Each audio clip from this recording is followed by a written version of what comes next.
Ibnu Abbas radhiyallahu anhu menceritakan keadaan para sahabat yang disibukkan dengan pekerjaan dan perdagangannya. Tatkala azan berkumandang, mereka langsung meninggalkan pekerjaan dan perdagangannya, kemudian berduyun-duyun menuju masjid untuk sholat berjamaah. Begitu pula yang disaksikan oleh Abdullah bin Umar radhiyallahu anhu ketika datang ke sebuah pasar.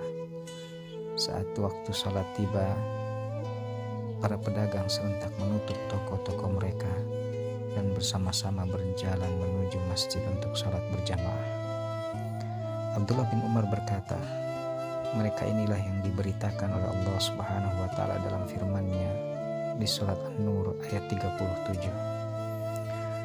Orang yang tidak dilalaikan oleh perdagangan dan jual beli dari mengingat Allah, melaksanakan sholat dan menunaikan zakat. Mereka takut pada hari ketika hati dan penglihatan menjadi guncang. Rasulullah SAW juga memberitakan mereka dalam sabdanya, pada hari kiamat, ketika Allah Subhanahu wa Ta'ala mengumpulkan manusia pada suatu tempat, Allah mengajukan 3 pertanyaan. Pertanyaan pertama, siapakah yang memuji Allah pada waktu senang dan susah?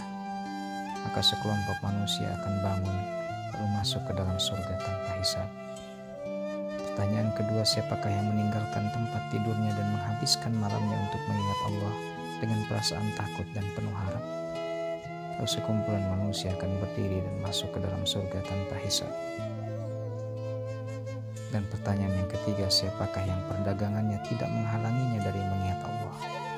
Kemudian sekumpulan manusia pun akan bangun lalu masuk surga tanpa hisab.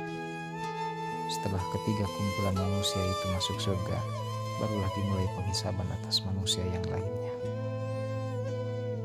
Mendahulukan dan melibatkan Allah Subhanahu wa Ta'ala dalam setiap langkah kehidupan kita bukan saja menjanjikan kesuksesan, lebih dari itu dijanjikan oleh Allah ketenangan, kepastian bahwa setiap usaha kita tidak akan ada yang sia-sia. Andaikan kita tidak melibatkan dan mendahulukan Allah dalam setiap usaha kita, maka jangan tanya, ketika ada kegelisahan dalam diri kita, ketika ada ketidaktenangan dalam hidup kita, maka mungkin itu tanda kita harus segera kembali kepada Allah Subhanahu wa Ta'ala.